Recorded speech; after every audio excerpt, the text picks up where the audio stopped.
What's going on, everybody? Welcome to the Tapped Out Wrestling Podcast. I'm Nick McDaniel. He's Myron Fancher.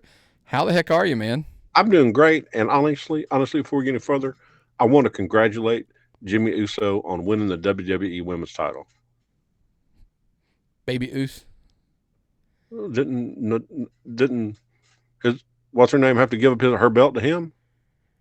Something like that. There's a whole other, there might be an off the record conversation about that whole thing. By the way, if you have not seen her promo, it's hysterical. Oh yeah.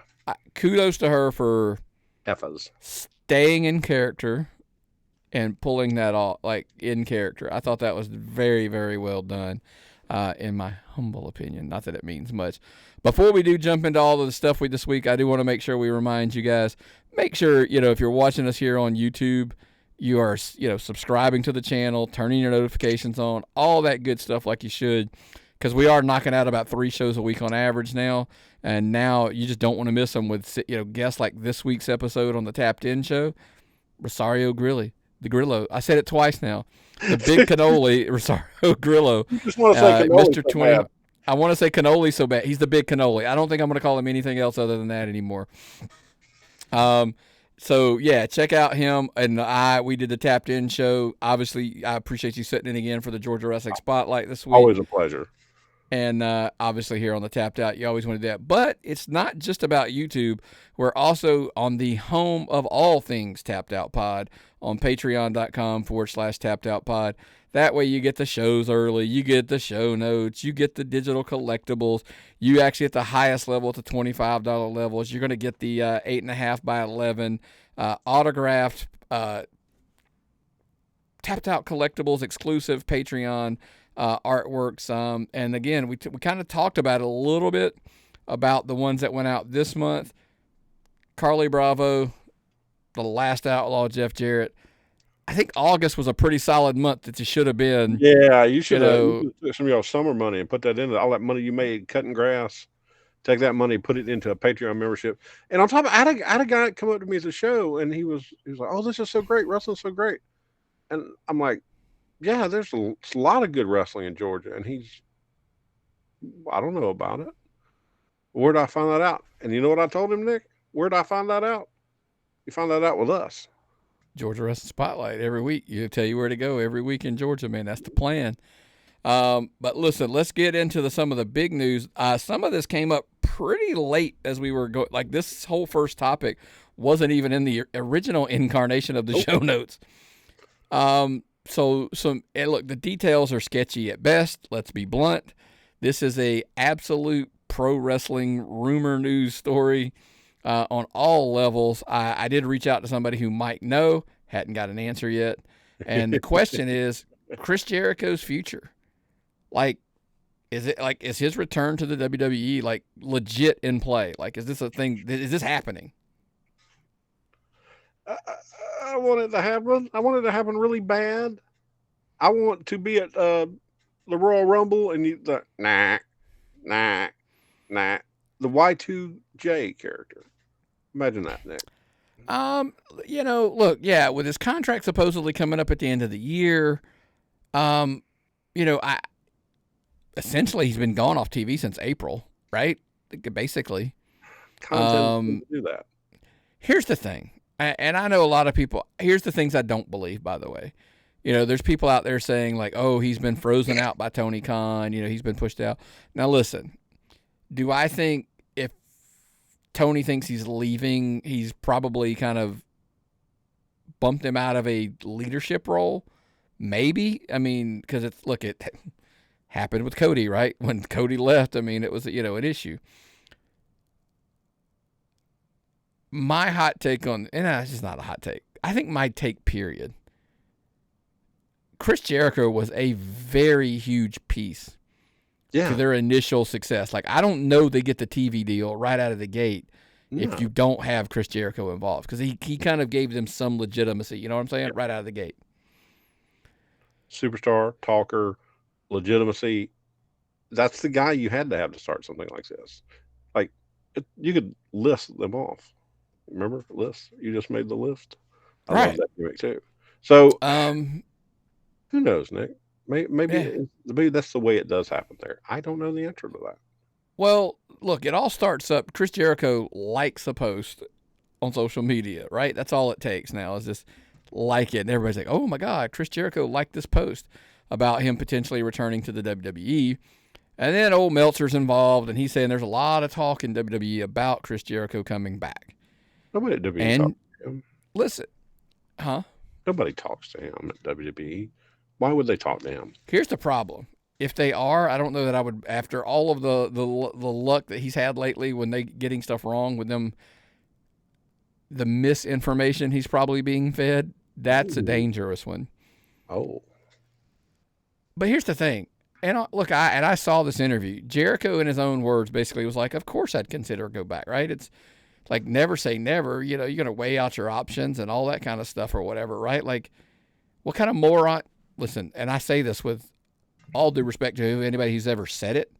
What kind of moron would ever say, like, nope, doesn't matter what they offer, doesn't matter the situation, whatever, I'm never going to WWE? You're an artist. You're an artist that's not concerned with the money.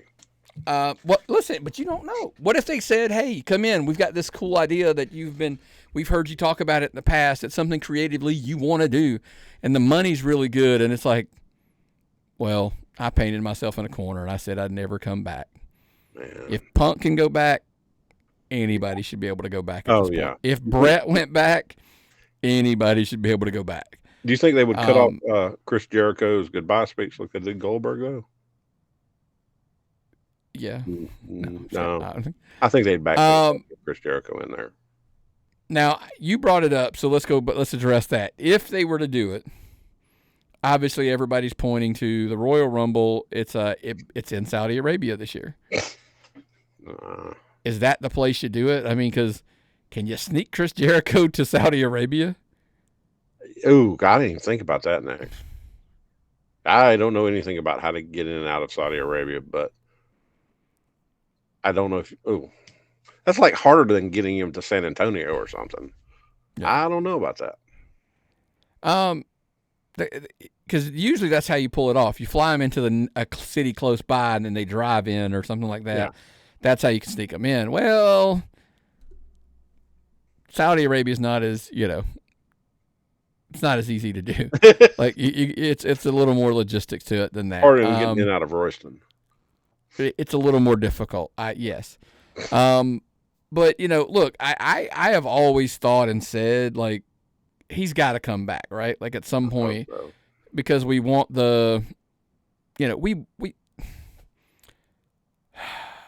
we want the Hall of Fame, right?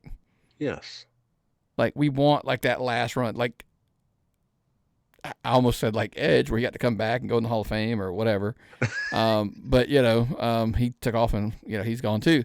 But yeah, I just think Canadians. I want Jericho to be remembered the way I remember Jericho in the Hall of Fame.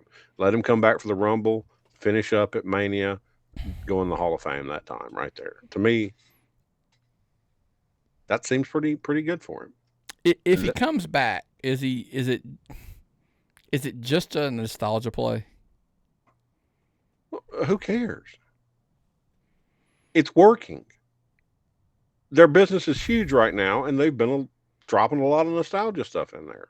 So I don't care if W does nostalgia plays. I've been doing them. We're going to get into some questions. Some fans sent in some questions. tappedoutpod@gmail.com. Send your questions, and we'll try to slide them in, in the topics. I like this new change where we're sliding them in versus all pile at the end. Me too. But Nick from Houston wants to know if he comes back. You know where I'm about to go with this, I think. Yeah. The people the WWE fans who have basically just crapped on him for like who he's, he's out of shape. Oh, look at his body. Look at or he's lost it, or he's just caricature of himself. Blah blah blah. If he comes back, do they all just flip the switch and they're back on board with Chris Jericho again? You know why I love wrestling fans?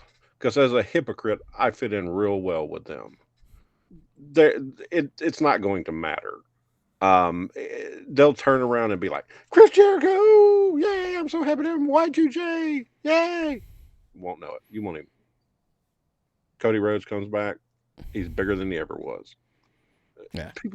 Wrestling fans aren't like that. Second question, Nick wants to know, I'll answer my take because it's probably a weird take, but does it hurt AEW? Like, he's their first champion. Like, he was their first world champion. If he leaves, you've already lost Cody, like a founding member of your company, and now if your first ever world champion leaves and goes back to the other place, is that a bad look for them? Only to their fans.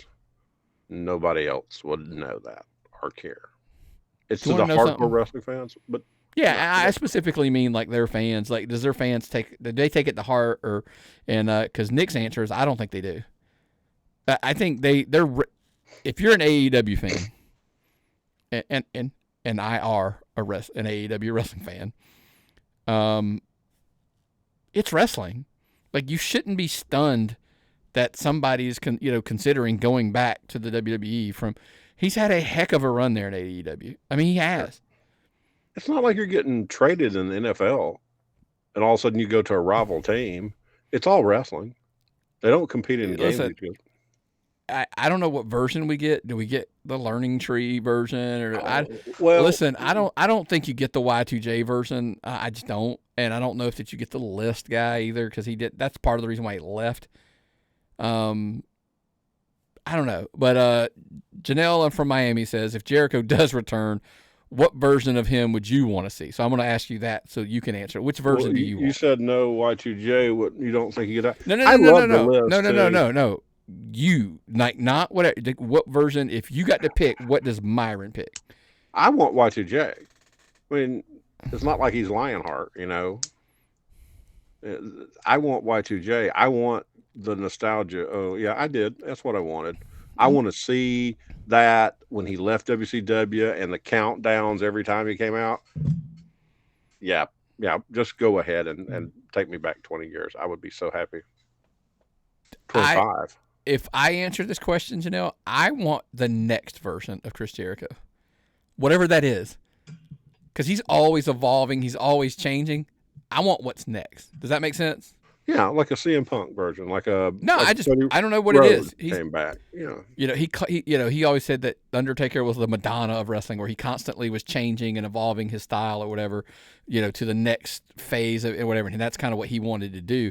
I just want whatever's next, and that kind of plays. Maria and Savannah, Jericho to WWE, is it exciting news or just a nostalgia? It is nostalgia. Yes, but guess what? TKO wants to sell tickets. They don't really care if it's nostalgia or if they're not worried about, like, is it a banger? Are we getting a 5-star match? Nah, I think he'll sell tickets and merch. He's gonna, guys. I hate to tell you that. He's gonna. Chris Jericho can come back and wrestle 6 to 12 matches in a year, get paid a decent amount of money, sell a lot of merch, go into the Hall of Fame. Oh, yeah. Clap, clap, clap. We're done. You know what I mean? Pretty simple. Sounds good to me. Monique in Philadelphia, Pennsylvania, between Jericho possibly going back to WWE and Cena Lesnar happening again, are we leaning too hard on older names? Okay, folks, my take on wrestling is the only way people will see the younger names is to watch wrestlers they're familiar with. If you look at a wrestling poster, you see your superstars, but then you get introduced to a kid that's in the first 3 matches. A kid that's in a battle royal. And that's how people get introduced to the stars of tomorrow. And you also pop 52-year-old guys sitting in their basement who really want to see it too. Is there any harm to it? No. I mean, like, you're going to bring... Now, we've asked another question. I'll ask this question back. I don't have a problem with older names, but there does come a day of, like, who's the next wave of older names if all the older names are walking away, right? Like, who's the next older name? Braun Breaker. They've got, and behind him. No. Who's the next older name? Like, you said they're going to be dead before No. I'm saying, like, who? No, I'm not saying that. Like, Cena is, like, old. Like, as far as, like, we've been a fan of his for 20 plus years. Lesnar, we've been a fan of forever. So it's like, who's that next guy? Like, when this wave goes and retires, Matt Hardy stayed around too much. Jeff has been around a good bit. Maybe, but look, that may be the next wave. That may be it. Edge and Christian being in the competitive zone right now, the whole storyline they've got going on at AEW, which go find yourself. Not quite sure what it means, but I think Edge and Christian should be next for a tag team versus who's your best tag team in WWE right now. Okay, they're not even a team. Exactly. They barely have the real tag teams, and then the real tag teams are jobbers, or not. I'm not saying they're jobbers, but they're smaller guys. They're guys that you wouldn't think would be your best tag teams. So I'd like to find a good tag team. Please don't let it be Samoans again. They just throw that when they don't know. I think that's coming back. We're closer to that. We're closer to back to that than I think most people realize. That's just my take. Okay.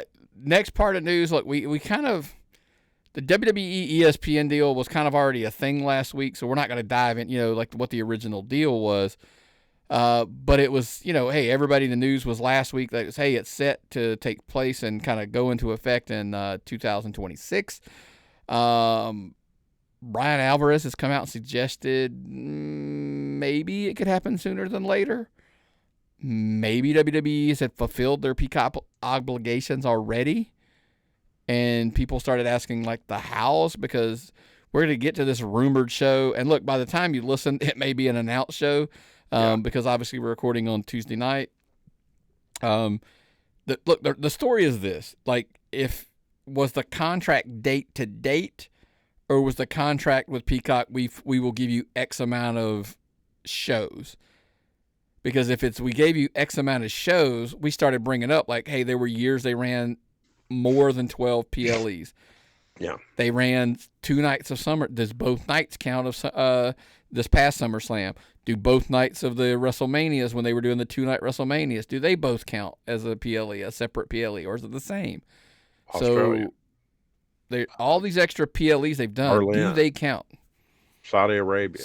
This show's just popping up everywhere. Yeah. So it all stems from the September 20th, the rumors of, look, the rumored it's a WrestlePalooza show. By the way, fun fact, your boy was at the first WrestlePalooza in Marietta. Oh. I was at that show. Shane Douglas and Al Snow was the main event for the ECW Championship. Just blacked out. I don't know. I can't remember what I had for lunch, but I just told you a match that was on a WrestlePalooza that I saw, just a few decades ago, right? So I've got my large print notes in front of me for the show too. Yeah, exactly. So the rumor is, we talked about John Cena, Brock Lesnar, maybe. I mean, it's leading a lot to we're going to start a lot of the ifs.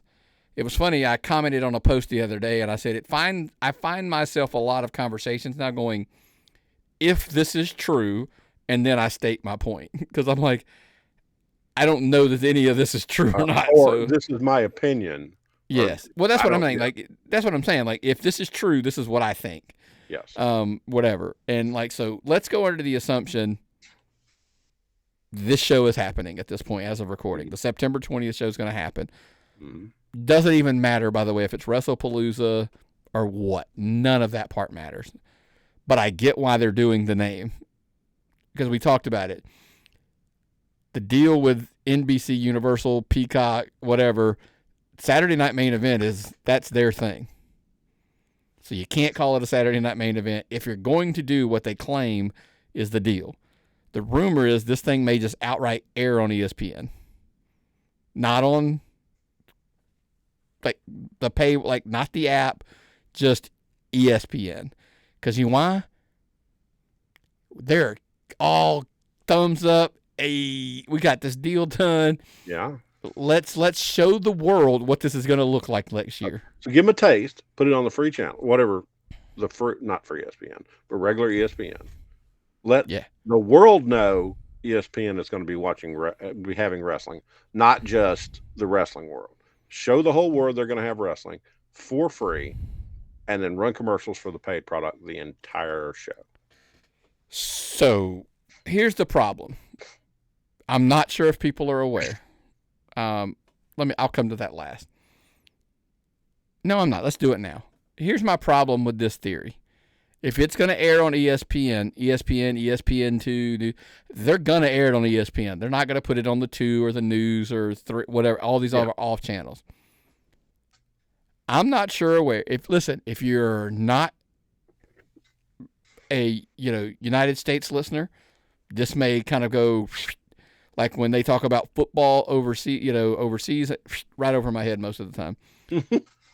So most of our U.S. listeners this will make sense. That's a Saturday night in the fall. Well, that's a tough one. So ESPN has deals with conferences where they play college football games. Would they dare pull? This is it's not a plot hole to the story. The borderline plot hole that I have to this story is, would they dare air this event instead of a college football game? Hold on. I got a treat for you. Instead of the college football game, so they could go head to head, but you're giving John Cena Brock Lesnar. It doesn't get much more mainstream than that.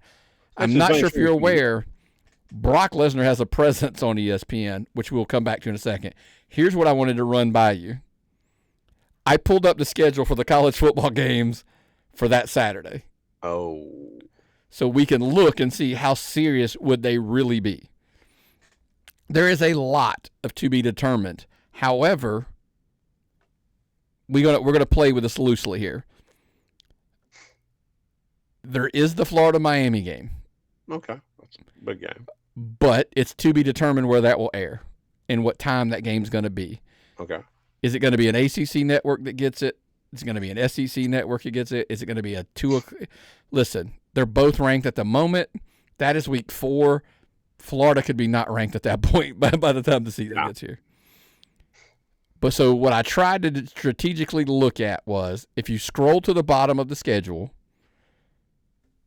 they have the flex option games. This is most likely will end up at the 8 p.m. start, because it says these games are available from 3:30 to 4:30 start times, or between 6 and 8. This is probably the games that they're going to look at potentially that they would be messing with. Whoa. South Carolina, Missouri. The SEC game. Auburn and Oklahoma. Oh, an SEC game. Yeah, but that's a big one. Other than, because the others all have times on them. So literally your biggest threats to this show, in my opinion, and I could be totally wrong, look, it's week 4. We have no idea who's going to play worth a crap for the first 3 weeks. The big flex games are the South Carolina, Missouri, Oklahoma, and Auburn. Those 2. By the way, Oklahoma ranked currently, South Carolina ranked currently. Believe it or not, Missouri and Auburn are not ranked at the moment. Well, Auburn should never be ranked. But that's a historic program versus another historic program. ESPN would have to know something, Nick, that we don't know. Maybe they've got it in there where they've got a hole right there. They got a 2-hour hole that Saturday night that needs filling. My argument being is that the week because magically, remember, it came out of nowhere. Everybody assumed WWE's counter-programming AEW. By the way, they probably are. But let's play devil's advocate. What if this thing ends up being on ESPN? What if ESPN said, this is the weekend we want because we don't have any good night games, and we're willing to put you on ESPN. We'll move Auburn, Oklahoma, or South Carolina, Missouri to ESPN2. And then by the way, they also kind of, the SEC network and all that kind of stuff as well. But so it's going to be right there in the middle of everything. They must have given the WWE a lot of money to want to do something like that, something bold. What was that TV deal worth again? $1.6 billion. Okay, so if I just give somebody $1.6 billion, I'd be like, I want this here now, and they would get it. We get that they can't.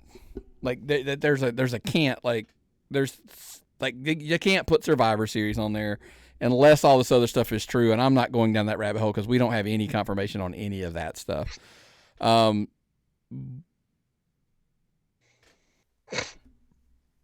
going to jump over some of the notes. This is a reason why you should be a member, at the dollar level at least. Some questions on there. I'm going to answer on top, anyway. Sophia asked, if WrestlePalooza's on ESPN goes head-to-head with AEW All Out, which one pulls the bigger audience? Okay, let's be fair, Sophia. Go ahead. No, go ahead. I'll be fair to Sophia because I was going to be like, Go. Here's why I don't think it's an issue. I don't think this is a question because All Out's a pay-per-view. A big pay-per-view for them is around 180,000. I hate to tell you this. If this thing airs on ESPN, it's going to do better than 180,000. It could do 8-10 million. It could do million. It'll do like $1.5 million. People are just looking to change the channel, or your sports bars just leave it on because it's, it's playing. Oh, we didn't know to change. Let's just watch wrestling. People are going to be. It's going to be let's just watch wrestling. There's wrestling. Wrestling's cool. Brock Lesnar, John Cena. I know those guys. Yeah. And you brought up Lesnar. You brought up Cena. I think part two. Brandon asked a question. Brandon in LA. Do you think ESPN's going to push the PLEs like they currently do the UFC fights with the highlights and the mainstream coverage on like SportsCenter and First Take? Yeah, they kind of had them sitting there when they made the announcement. That's the investment, folks. And WWE will give them that rich, beautiful content they make, and ESPN will run it. Think about the quality stuff you see coming out of WWE on a mainstream sports channel being endorsed as a mainstream sport now. Or, that might be where they did the whole backstage show. Maybe they wanted to let more people know how things worked to make it more interesting for ESPN. They're going to lean into the entertainment piece of it, the sports entertainment piece of it. And I just think here's the thing. Knowing who's going to win makes scheduling personalities a whole lot easier. And agreements can be done well in advance. Yeah. So just say it makes like, hey, we're going to have such and such on First Take the day after WrestleMania or the couple of days after whatever. Yeah, well, we already know we got to get this guy booked flight. He knows, so he can be prepared. As soon as this is over, he's got to leave, jump on a plane, et cetera, et cetera. It's going to make a ton of movie stars, Nick. Think about it. Yeah. These guys will be cutting promos to the world, not just the wrestling audience. People are going to get noticed, more John Cena's. And I think even beyond that, Hunter and Nashville asked, could WWE being on ESPN lead to crossover appearances on other sports, like wrestlers on Monday Night Football and stuff? But I think, didn't we address this last week? I made the comment of, do you randomly think like Cody Rhodes is going to be one of the Manning cast guests, like, for one of the quarters where they talk to him? And it's a good talker and has his own podcast and is ready to go whenever to do this kind of stuff. Like they're heading into a PLE and they're going to promote it and they just slap him in there and he gets to talk, or insert somebody who knows something about football, NFL football. They get to sit there and they hype the show coming up or whatever. Well, I mean, they already bring professional sports stars onto WWE shows. Every show, they find the professional sports stars up front that they brought there. So they've got a great relations with sports businesses. Ethan in Atlanta asked, with WWE moving PLEs to ESPN sooner than expected, will fans really subscribe to ESPN Plus just for the wrestling? Okay, first of all, Ethan, with all due respect, that is loaded with issues with that question. We don't know that they are moving. And if they do, they'll have to put them on ESPN Plus, on ESPN the TV, because I just don't think they're going to get people to do the Plus. And it's a whole. The details are just now.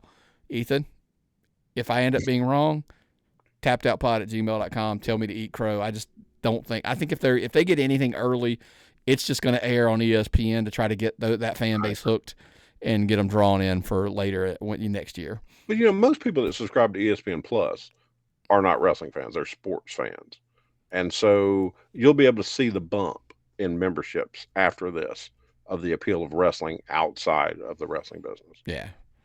David in Las Vegas asked, long term, who benefits more from the TV shuffle? Here's the crazy question I'm going to tell you. All of wrestling.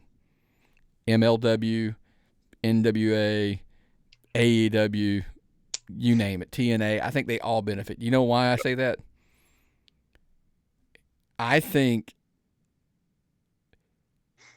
WWE has a potential to do something for every major wrestling promotion that they can't do on their own right now. If WWE can break the barrier going to ESPN and they can get advertisers, because think about, we've always heard wrestling ads are hard to sell on, commercials are hard to sell on wrestling. And they have chipped away and they've done it on their PLEs or whatever. If they can get on ESPN and they can draw a demographic and they can draw numbers and they can get that, okay, I do a lot of the advertising stuff here on the podcast. So it's called CPMs. It's cost per, whatever. It's your rate that you get per. If they get to that number and it's on a mass channel like an ESPN, if they can convert advertisers who, it's all here, folks. It's all between their ears.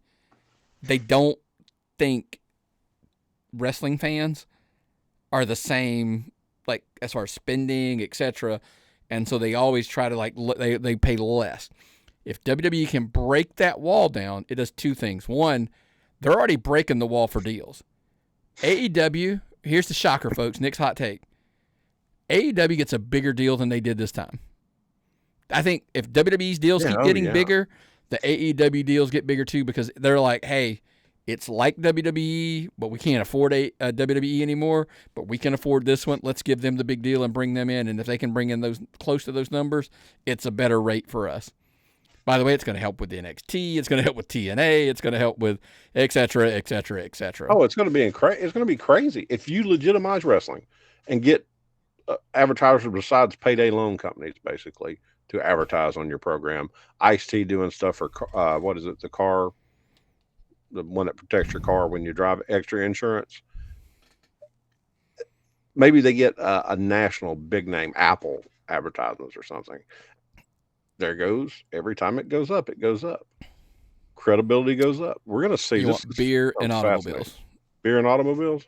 Yep. That's what you want. Those are the big ones, right? Beer and automobiles. And there was some conversation. Is this like does this create a war moving forward? I don't think so, folks. Let's move on. We're going to get to the competition in a later segment. AAA, TripleMania.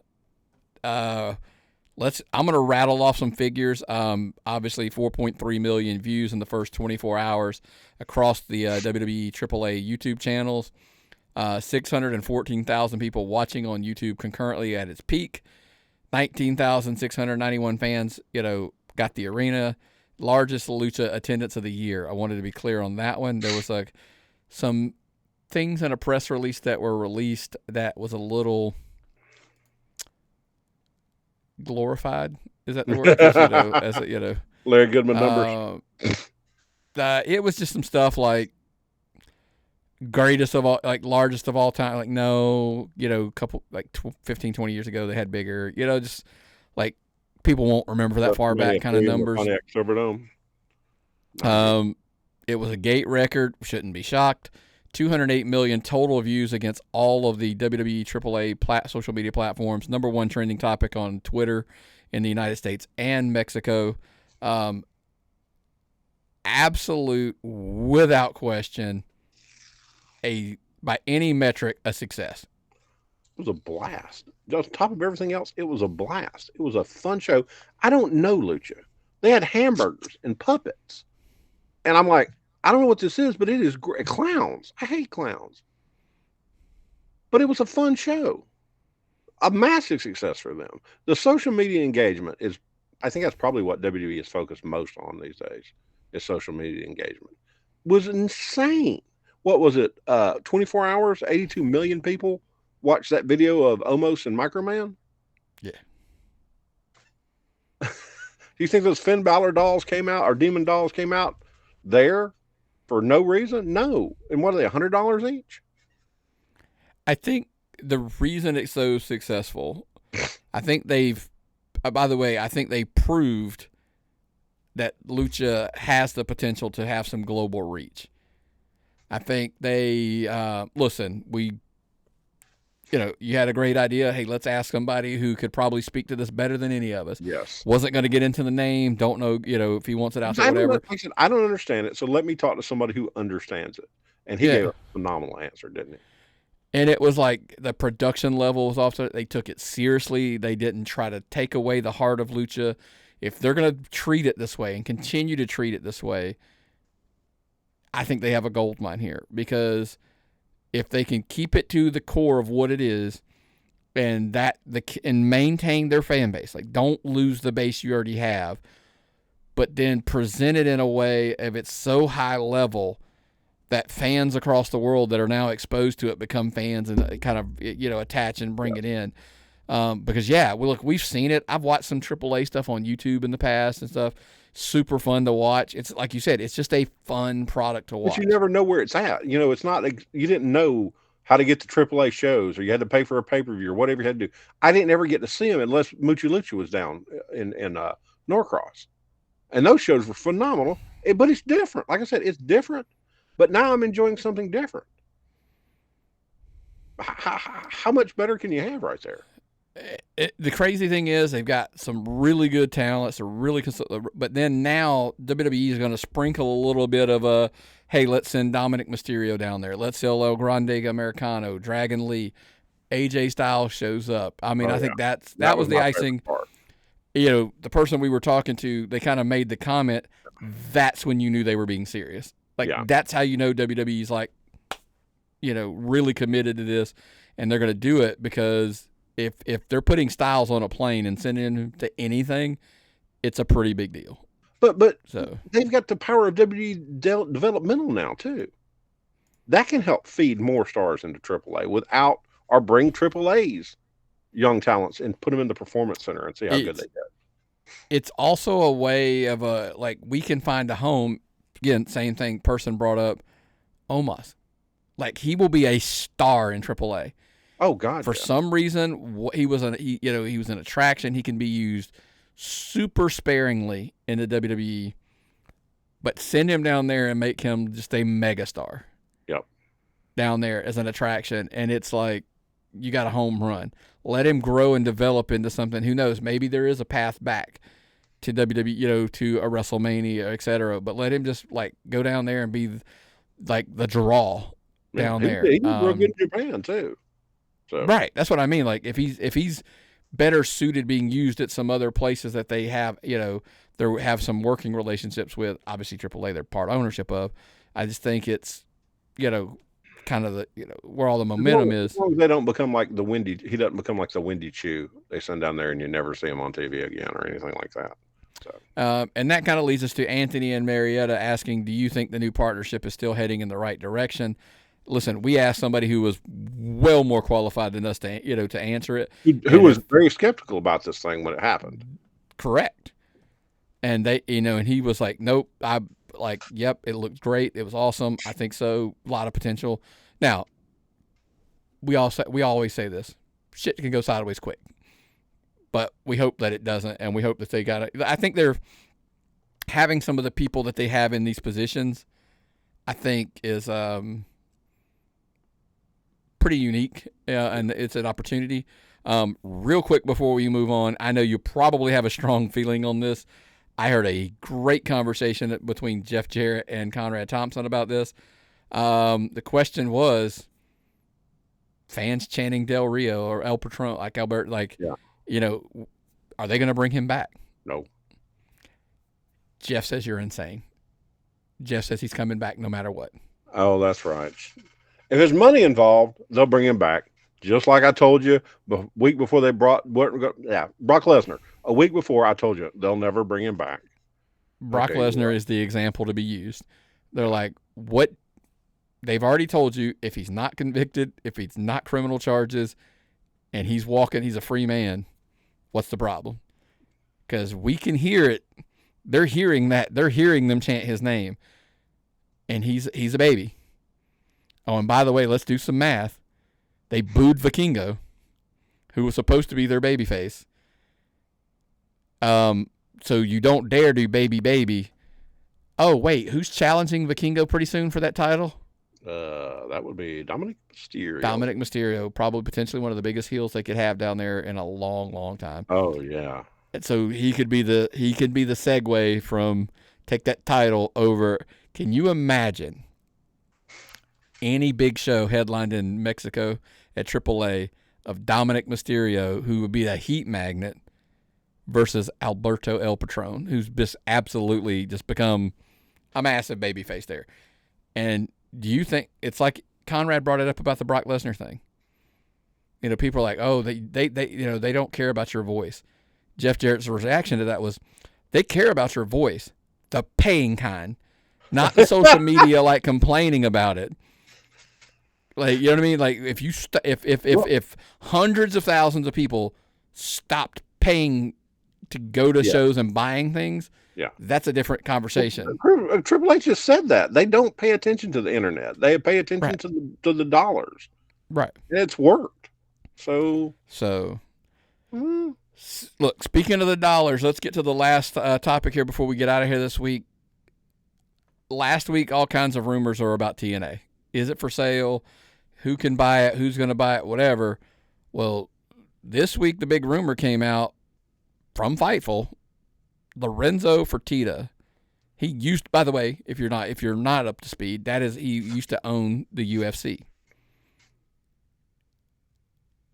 And then, by the way, Conrad Thompson teased a little rumor when he just cryptically posted Lorenzo, like when there was a conversation about who's going to buy TNA. I've heard good things. I've heard that he's a WWE approved purchaser. And I think that's very important right now. I don't think they can sell it to anybody because they may cut off that cooperation deal if they sell it to somebody they don't like. Well, here's the problem. Whether this is true or not, again, if this is true, the story's out there that WWE, because of their working relationship, they have the rights of first refusal. They can match any offer that is made, and they could outright buy it if they want. If they don't like the person who's making the offer, they could just outright buy it if they wanted to. So you think this guy would cooperate real well with them? He sounded like a guy that was big on improving a product and then turning it over. He's had a brain, the brain to market a professional sporting product into a higher level thing. He took the UFC. By the way, most people, like our age, remember UFC when it was just like a grungy, dirty, no real. I mean, no, seriously. I remember watching UFC 1, like the first pay-per-view. Like I go back to the Dan Severson, Hoist Gracie, like the original like fighting stuff. And like here's the crazy thing is I don't follow it near as much as I used to. Essentially, the thing was going bankrupt. I mean, the company was it was in a world of hurt. The Fertittas, they come in, they buy it, they build it into the $1 billion monster it is, and they end up flipping it and selling this thing. They flipped a foreclosed house into a completely remodeled, and they turned it into a fortune. So they've got the sports history, they've got credibility. It's not like just I don't want to say that person because I don't want to. That's a negative connotation, and it's not supposed to be. Well, they've got somebody. Well, they've got TV, relationships as well. Like they've dealt with Fox, they've dealt with ESPN, and etc. when they were with the UFC. So it's not like they are starting from scratch. They could take a sport and they could be able to like have relationships with various people that they could take. The question becomes, if they buy it, or if he buys it, is he going to try to make it like a number two, like build it into a big company, or is it a fast flip? That's the danger with Fertitta. Some people are asking, is it just going to literally be, hey, I bought it for cheap, year two, build it up real quick, and then just flip this thing and I'm out? Well, if he walks away when it's hot and hands it to the WWE, they can handle it hot. Not everybody could do that as a purchaser. A wrestling promotion, it wouldn't make it, if you make it big, it wouldn't make any sense to sell it to anybody but another wrestling promotion. And if WWE's got right of refusal, this is either a transitional transitional management system for them, or this guy's just representing WWE in this sale to avoid the monopoly aspect again. I don't think so. I think if he's interested, he's not one to he's not listening to nobody. I can go ahead and tell you that. He's got his own money. He's gonna do what he's gonna do. It's just like I said, I think does he try to, because here's the Fertitta brothers. Here, Lorenzo Fertitta, specifically in this case. He's not going to try to get this thing and say, I want to be number 2. That is not how he works. He needs to understand there's going a way uphill if he's thinking he's going to be number 1. That ain't going to happen. In my opinion, it would take a decade for somebody to run down WWE at minimum. It's going to take longer than that, but at a minimum, it's going to take a decade because you got a lot of ground to make up.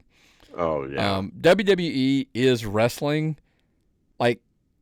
People don't understand that, Q-tip is not what it's called. Yes. It's not a Band-Aid. It's that's the brand, folks. Yes. WWE is that to wrestling and, in people's brains across the world. You've got to overcome that. And that's just not going to be an easy thing to do. That is literally culturally changing something. But could they become number 2 without cooperating with number 1?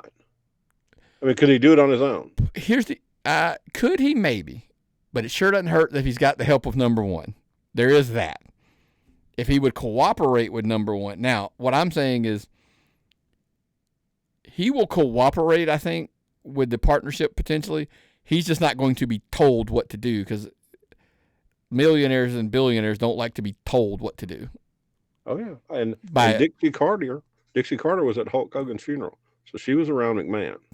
So maybe she'll buy it again. No, I think she's learned her lesson. So let's get into some of the questions here. Derek in Dallas, how much of the game changer would it be if Fertitta buys TNA and injects UFC level money into the company? He's got it. That's the question. I think ultimately that's the thing is if he gets in there, is he willing to invest that kind of money into it? Now all of a sudden you've got and I'm not saying we're getting to measuring who's got money, Fertitta, Tony Khan, none of that. But if he's willing to commit to that kind of money and investment, now you've got to think. Because, by the way, you got to get them off of Access TV, and you got to get them a regular TV deal on a regular channel that you can find without a compass. I mean, that's Tiffany in Athens said, if Fertitta really buys, could they elevate them to a legitimate number 3? They already are the number 3, in my opinion. Yeah, they could be number 2. Yeah, in America, Yes. Greg in Denver, Colorado, if TNA moves to Wednesdays, could it reclaim its spot as the alternative? Or would it just get crushed by AEW?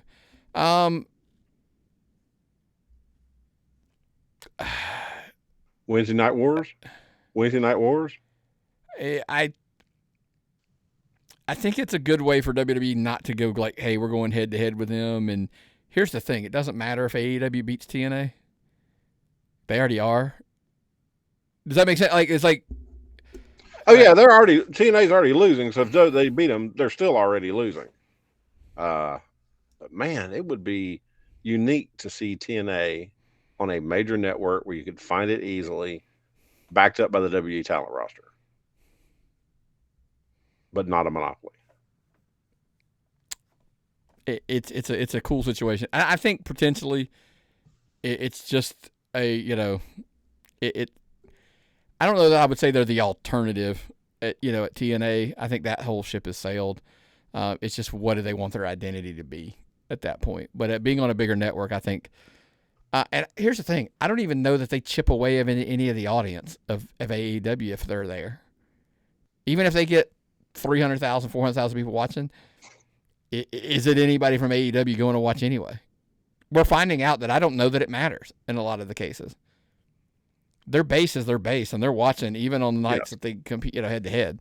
We're seeing that here in Georgia in a lot of promotions. Yeah. People are having bases that follow them all around. It doesn't matter what it is. Yeah. If you're a WWE fan, you're much more likely to watch WWE than any other product, even if you're a wrestling fan. I'm primarily a WWE fan. I have trouble catching up on all the other products. So Alexis in Seattle, Washington, would WWE running head to head with AEW force Tony Khan to make AEW feel hotter again? If that's your question, I hate to say this, they are hot right now. They really are. They're doing real good. But I don't know how much competition would really motivate Tony, though. You know, he doesn't need the money. He's going to do whatever he wants to do. So that's my take on the whole thing. Yeah. Viewership's up, pay-per-views, the ticket sales for Forbidden Door are up. Listen, this goes back to my whole argument about WWE being hot. Wrestling is hot. Like when, you know, it's like when when the big superhero movies hit, like all seem to be doing well because they kind of get pulled up with it. Wrestling's the same. But anyway, my argument, sorry, Alexis, is I don't think it would make him want to feel hotter. I think they already are they're pretty hot right now. So that's just my humble opinion, and it probably doesn't mean anything. So, and as Bill Burr would always say, the magic of podcasting, I'm back without choking to death there. Sorry, folks. But look, I think they're on a hot streak there. I think they're doing well. You know, look, and funny, I got sidetracked as well because I got a message from one of our Patreon members thanking me they received their package for this week's. And if you're asking what in the world are we talking about, at the $25 level, you get the autographed 8.5 by 11, tapped out collectibles, Patreon exclusive artwork. They obviously got it. They sent me the message, and it kind of distracted me for a second, and it caught me choking there. But the $10 levels, the digital, guys, you know the routine at this point. It's all the extras. Sign up on the Patreon page. Get those exclusive, all the bonus content and all that good stuff. We appreciate everybody supporting it. And, of course, so you can see it right there on the screen. If you're a YouTube watcher, subscribe to the channel. Turn that little notification bell on so that way you don't miss one single episode as they drop. Because nothing drives me, crazier than watching them do this. I like a consistent. No, I'm just kidding. I get a little spoiled, and I apologize. But again, we appreciate you joining us, man. Lots of stuff covered today. Anything else before we get out of here, man? No, I'm pretty good, man. Enjoyed the hell out of this one. Well, what's the old saying, brother? If I've got nothing and you've got nothing, what time is it? It's time to tap out.